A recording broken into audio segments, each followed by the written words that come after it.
एक राज्य में बहुत ही कुशल राजा रहा करता था। राजा अपनी प्रजा के लिए बहुत जागरूक था, हमेशा उनके सुख दुख का ध्यान रखता था, उनकी हर जरूरतों को पूरा करता। एक बार राजा अपने ही नगर में भ्रमण कर रहा था। राजा को देख कई लोग उनके समक्ष आते और राजा द्वारा कुशलता पूछने पर अपने जीवन की समस्याओं को रख रहे थे।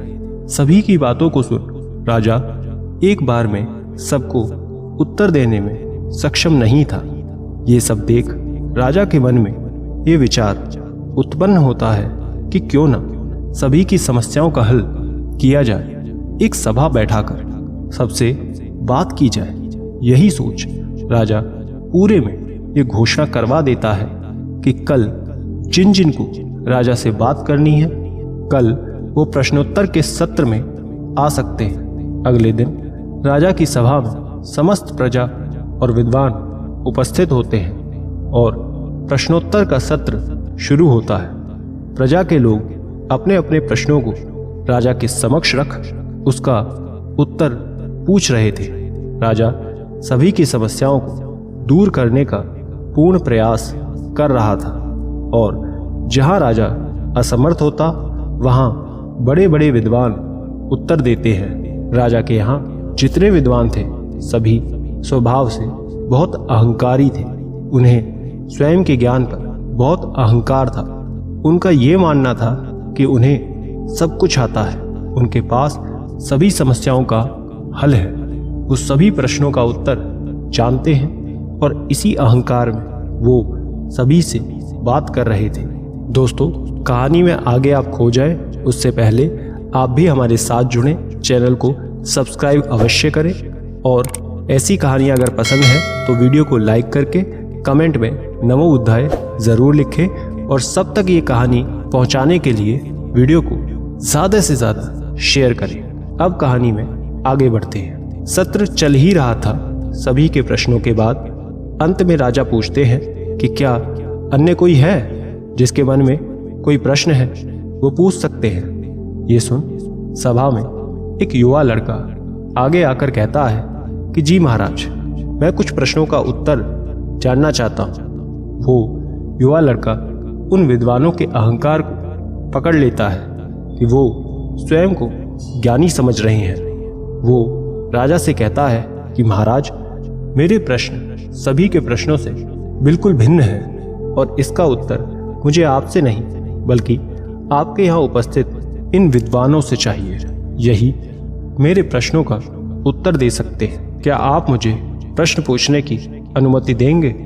हाथ जोड़ युवा लड़का अपनी बात रखता है। ये सुन राजा कहते हैं कि यहाँ सभी को अपनी बात रखने का पूर्ण अधिकार है, पूछो क्या प्रश्न है। तब युवा लड़का कहता है कि मनुष्य की बुद्धि उसके शरीर के किस अंग में होती है। ये सुनते ही वो अहंकारी विद्वान जोर से हंसने लगते हैं और कहते हैं कि ये बालक कैसे प्रश्न पूछ रहा है, ये भी कोई प्रश्न हुआ, वो भी इतना सरल, जो कि सब जानते हैं कि व्यक्ति की बुद्धि उसके मस्तिष्क में होती है। ये सुन युवक कहता है कि नहीं गुरुदेव, आपका उत्तर गलत है, बुद्धि मस्तिष्क में नहीं होती। ये सुन विद्वान कहते हैं फिर कहाँ होगी? हृदय में? तुम कैसे बेतुके प्रश्न पूछ रहे हो?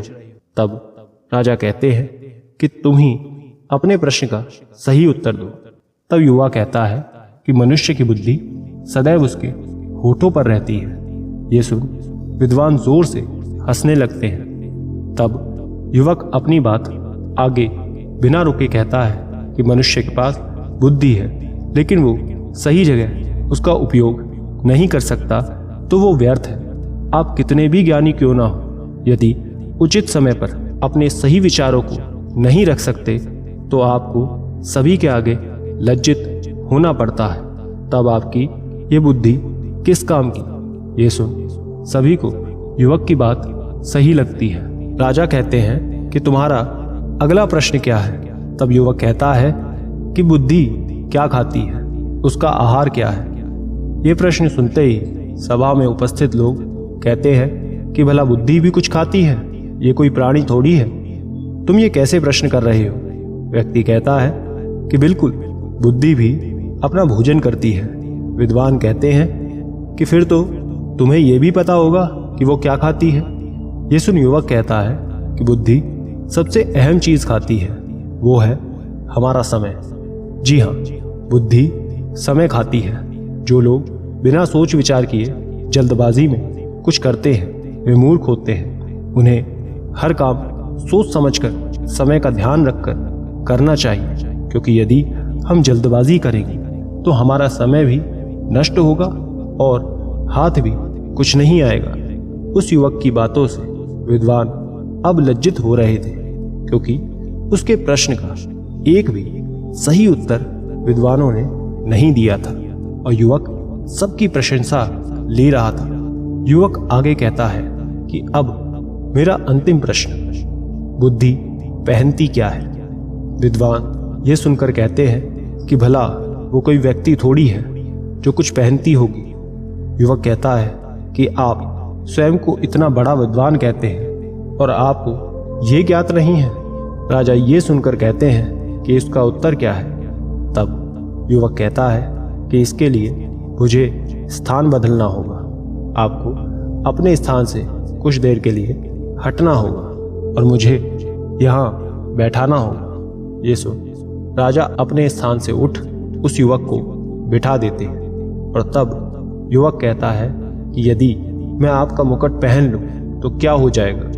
ये सुन राजा कहते हैं कि तुम एक राजा बन जाओगे। ये कहते ही राजा सारी बात समझ जाता है। युवक अपने स्थान से उठ जाता है और राजा को उनका मुकुट देकर कहता है कि यदि व्यक्ति के पास सही ज्ञान, बुद्धि और वो उसका सही तरह से उपयोग करे तब वो ज्ञानी कहलाता है, ना कि स्वयं को ज्ञानी समझकर। युवक विद्वान से कहता है कि आपके पास ज्ञान भरपूर है, लेकिन आप उसके अहंकार में डूब गए हैं। आपका ज्ञान तब सार्थक है जब वो सबकी भलाई करे। स्वयं की प्रशंसा करना बुद्धिमानी नहीं, मूर्खता है। आप एक विशिष्ट पद पर बैठे हैं। आपका ये कर्तव्य है कि आप सभी के लिए कार्यरत रहें, लेकिन यदि आप अपने ज्ञान पर अहंकार करेंगे तो वो आपके लिए पतन का कारण बनेगा। अपने ज्ञान, बुद्धि का सही उपयोग करें। युवक की बात सुन विद्वान को अपनी भूल का एहसास होता है कि हर कोई हर चीज में निपुण नहीं हो सकता। वो अपने व्यवहार पर बहुत लज्जित होते हैं। उस युवक की बुद्धिमानी देख सब उसकी प्रशंसा करने लगते हैं। आशा करते हैं आपने बहुत कुछ सीखा होगा। और अधिक ज्ञान के लिए स्क्रीन पर दिखने वाली कहानियों को एक बार जरूर सुनें। धन्यवाद।